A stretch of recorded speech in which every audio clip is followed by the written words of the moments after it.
আফসোস লাগে যারা কোরআন ধইরা বলে যে এই কোরআন দেখার পর শেয়ার না করলে আমি তাকে অভিশাপ দেই। আরে বেটা, তোর অভিশাপে কি হবে? তোর অভিশাপে কি হবে? কোরআন দেখার পর শেয়ার না করলে কি সে বেঈমান হয়ে যাবে? তার ইমান থাকবে না? হ্যাঁ, এসব তো ধোকাবাজি, বড্ডামি পাইছো কই? বেটা, কোরআন ধরে ব্যবসা করো। হ্যাঁ, আল্লাহ পাক হেদায়েত দিক তোদেরকে, দোয়া করি আল্লাহ পাক হেদায়েত নসিব করুক। একটা ঘটনা শুনাই।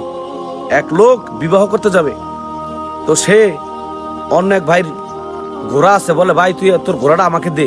বলে না, আমার ঘোড়া দেওয়া যাব না। তো ওই লোক বলতেছে তুই ঘোড়া দিবি না, তোর ঘোড়া বেরিয়ে যাব, তোর ঘোড়া ধ্বংস হয়ে যাব। তো লাস্টে ফলাফল কি হয়েছে জানো? যেই লোক ঘোড়া চাইছে বিবাহ করতে যাবে, সেই লোকের একটা গরু ছিল, বাড়ি যা দেয় সেই লোকের গরুটাই মারা গেছে। অতএব তুমি কোরআন দেখায় বলো যে কোরআন শেয়ার না করলে তোর অভিশাপ দেই। আরে বেটা, তোর অভিশাপ তোর উপরেই পড়বে। অতএব এই সমস্ত কোরআন নিয়ে ব্যবসা বাদ দাও। আল্লাহ তোমাকে হেদায়েত নসিব করুক, দোয়া করি আমিন।